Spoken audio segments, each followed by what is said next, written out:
जय श्री राधे राधे, हर हर महादेव। मित्रों, पितृदोष के संबंध में ज्योतिष और पुराणों की एक अलग अलग धारणा है, लेकिन ये तय है कि ये हमारे पूर्वजों और कुल परिवार से लोगों से जुड़ा दोष माना गया है। पितृदोष के कारण हमारे सांसारिक जीवन में और आध्यात्मिक साधना में बाधाएं उत्पन्न होती हैं। पितृदोष का असर कई पीढ़ियों तक रहता है। पितृदोष के कई कारण और कई प्रकार होते हैं।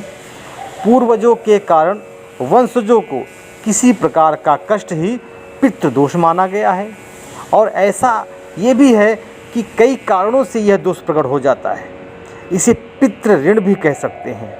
तो आज मैं आपको पितृदोष और पितृ ऋण के बारे की जानकारी बताऊंगा, और जहां तक हो सकेगा समाधान भी बताने की कोशिश करूंगा। अगर ज्योतिष की माने तो पितृदोष और पितृ ऋण से पीड़ित कुंडलित शापित कुंडली कही जाती है। ऐसे व्यक्ति अपने मातृ पक्ष अर्थात माता के पक्ष यानी कि मामा मामी, मौसा मौसी, नाना नानी तथा पितृपक्ष यानी पिता के पक्ष दादा दादी, चाचा चाची, ताऊ ताई आदि को कष्ट व दुख देता रहता है और उनकी अवहेलना व तिरस्कार करता है।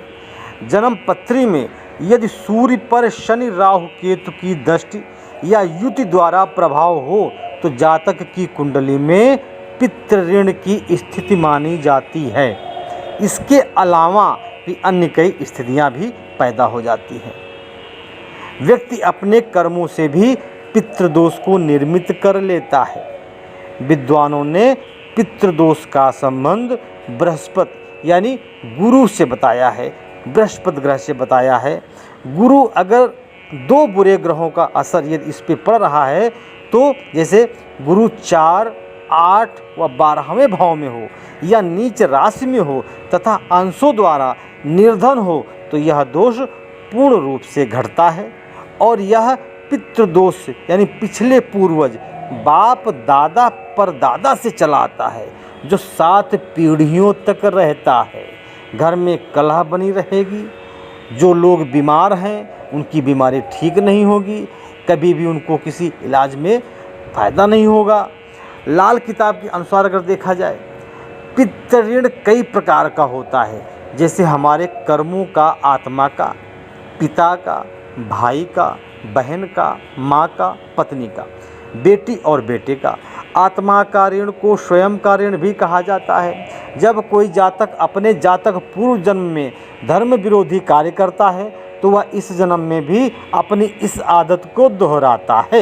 ऐसे में उस पर यह दोष स्वतः निर्मित हो जाता है। पूर्व जन्म के बुरे कर्म इस जन्म में पीछा नहीं छोड़ रहे हैं। अधिकतर भारतीयों पर यह दोष विद्यमान है। स्वऋण के कारण निर्दोष होकर भी उसे सजा मिलती रहती है। दिल का रोग, सेहत में कमजोर होना, जीवन में हमेशा संघर्ष करते रहना और संघर्ष करने के बावजूद भी आपको लाभ ना होना तथा मानसिक रूप से आपको हर समय तनाव बना रहना, ये पूर्व जन्म का पितृदोष कहलाता है। ऐसे लोगों की संतानें स्वस्थ नहीं होती, वो हमेशा किसी न किसी तरह से बीमार रहती हैं या किसी न किसी बुरी संगत में पड़कर उन्हें परेशानी झेलनी पड़ेगी। पितृदोष के कारण कुछ रोग ऐसे भी होते हैं जो पीढ़ी दर पीढ़ी भुगतना पड़ता है। आपके दादा परदादा से वो रोग चला आ रहा है और वो रोग आपको भी है, तो ये पितृदोष का प्रभाव है। पितृदोष या पितृ ऋण को उतारने के मैं आपको आज 3 उपाय बताता हूँ। देश के धर्म अनुसार कुल परंपरा का पालन करिए। पितृपक्ष में तर्पण और श्राद्ध करिए। संतान उत्पन्न करने के पश्चात उसे धार्मिक संस्कार में डालिए। प्रतिदिन हनुमान चालीसा का पाठ पढ़िए। भ्रकुटी पर शुद्ध जल का तिलक लगाएं। 13, 14 अमावस्या और पूर्णिमा के दिन गुड़ व घी का धूप दें। घर के वास्तु को ठीक करवाएं। शरीर के सभी छिद्रों को अच्छी तरह से साफ सुथरा रखें, तब आपको बहुत ही लाभ होगा और हो सकता है कि इस ऋण से आपको छुटकारा भी मिल जाए।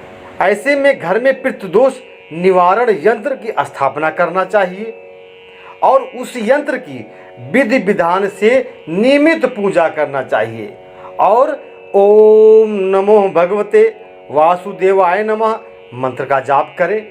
इससे पितरों को संतुष्टि मिलती है और उनकी कृपा से आपके जीवन में सुख और शांति बनी रहती है, क्योंकि पितृदोष एक ऐसा दोष है जो कई जन्मों तक भी परेशान कर सकता है। इसलिए इसका निवारण करते रहना चाहिए, कहीं ना कहीं से तो जरूर आपको लाभ होगा। तो मित्रों, ये छोटी सी जानकारी यदि आपको पसंद आई हुई हो तो अभी तक जिन लोगों ने हमारे इस चैनल को सब्सक्राइब नहीं किया है वो हमारे इस चैनल को सब्सक्राइब कर दें।